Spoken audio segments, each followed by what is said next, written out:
In this lesson, we'll be reviewing classifying angles, meeting the requirements for TEKS 6.8a and 6.10a.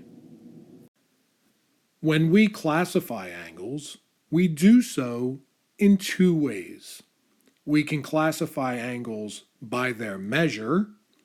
We can also classify angles by their relationship. We'll be talking about both of these ways in today's lesson.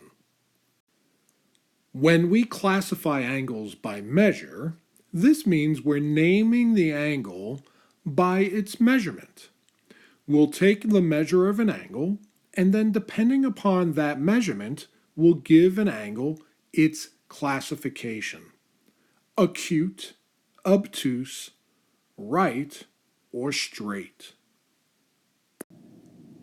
Acute angles measure more than 0 degrees and less than 90 degrees. Here are 3 examples. In each of these examples, you can see the angle measurement is greater than 0 degrees and less than 90 degrees. Acute angles.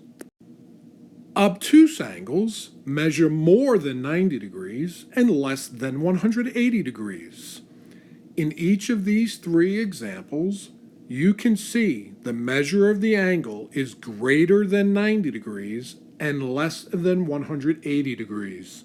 Obtuse angles. Right angles measure 90 degrees. If an angle is exactly 90 degrees, it is a right angle. In these 3 examples, you can see there's a square at the site of the angle where the 2 line segments meet. That square indicates that that is a right angle. Sometimes it may say 90 degrees, like the first example, but in most cases, it'll simply have the square, and you'll need to remember that square tells you this is a right angle, and right angles measure 90 degrees. Right angles. In our last classification of angles by measure, we have the straight angle. Straight angles measure 180 degrees. If an angle measures exactly 180 degrees, it is a straight angle. You can see that a straight angle could be drawn horizontally, like the first example, or vertically, like the second example.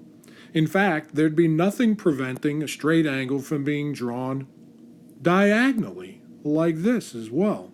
There's still 180 degrees on that straight angle. Straight angles.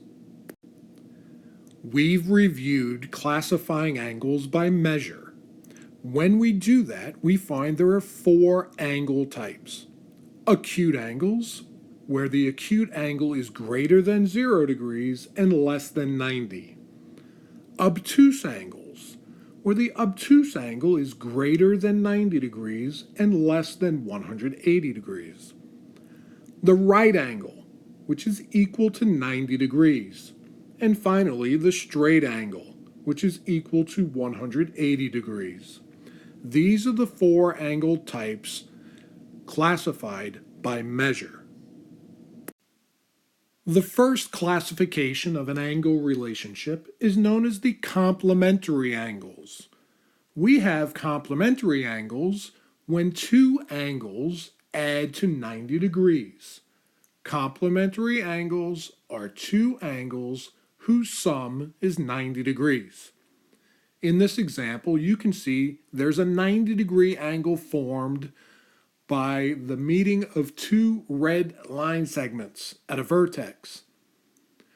The black line segment is cutting the 90-degree angle into 2 angles, angle A and angle B. The 90-degree angle is divided into 2 angles, angle A and angle B. Angle A plus angle B equals 90 degrees. Those 2 angles added together make the entire right angle.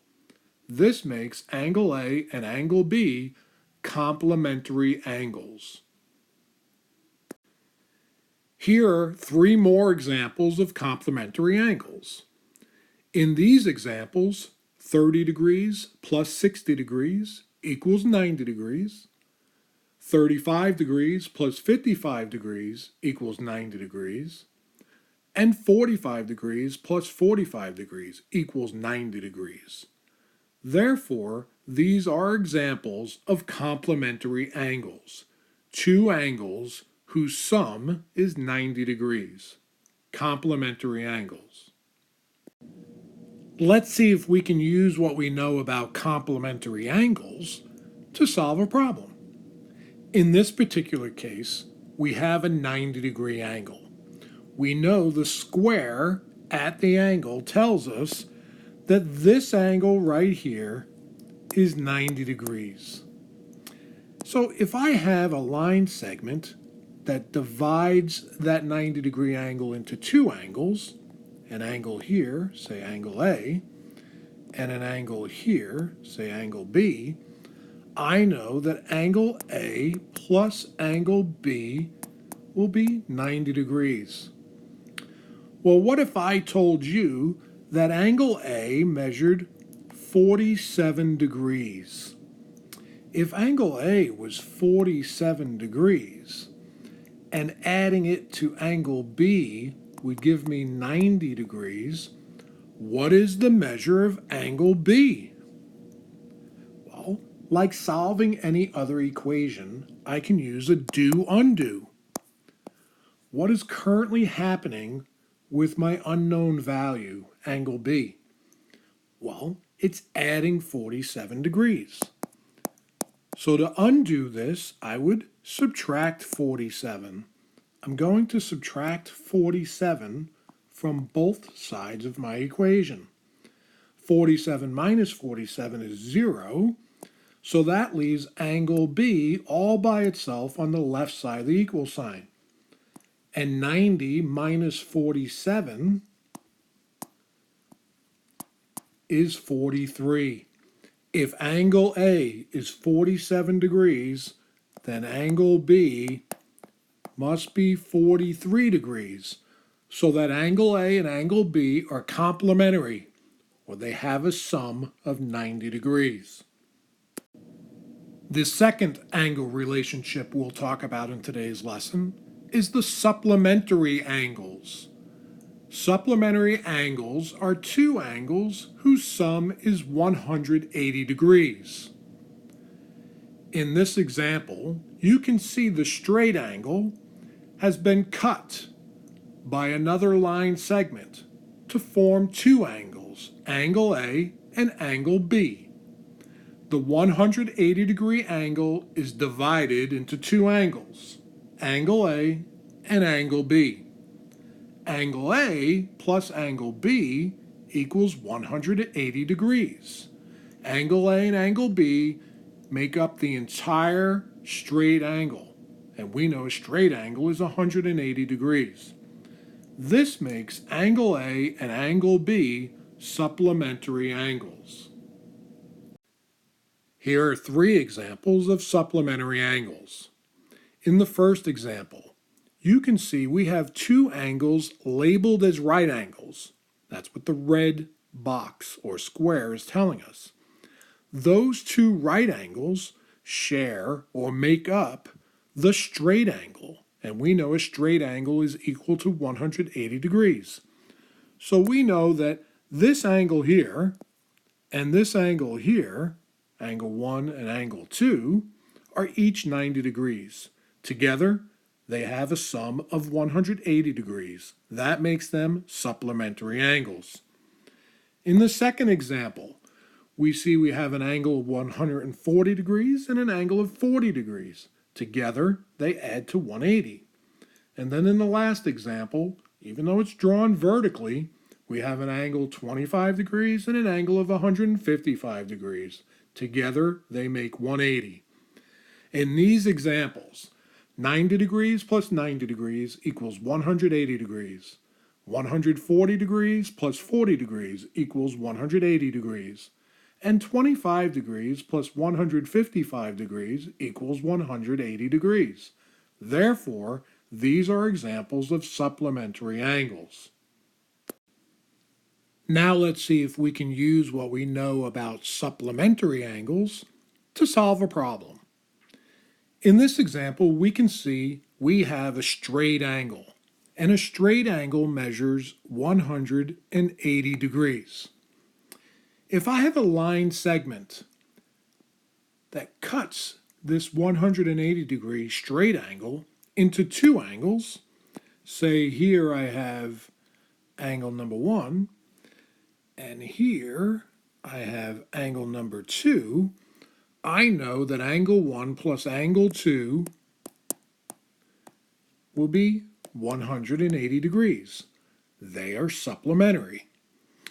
So then what if I told you that angle 2 was 135 degrees?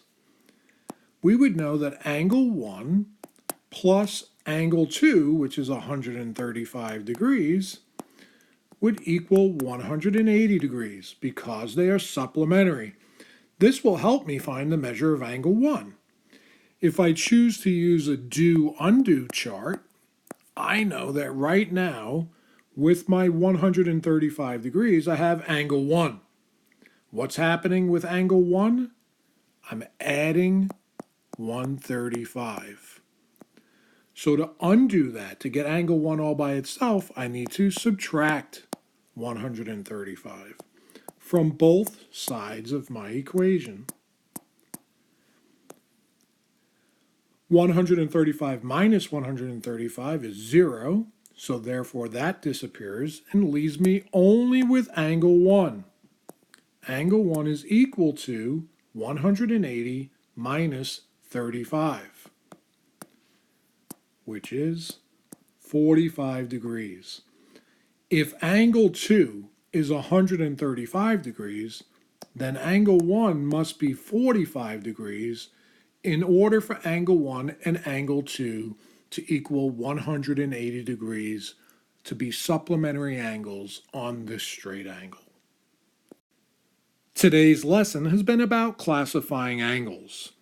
We said that we can classify angles in two ways. First by measure, and then by relationship. If we classify by measure, we can find acute angles, any angle greater than 0 and less than 90. Obtuse angles, any angle greater than 90 but less than 180. Right angles equal to 90 degrees, and straight angles equal to 180 degrees. When classifying relationships, we can find one of two. First, we can have complementary angles, two angles whose sum is 90 degrees. Or we can have supplementary angles, two angles whose sum is 180 degrees. Classifying angles by measure and relationship.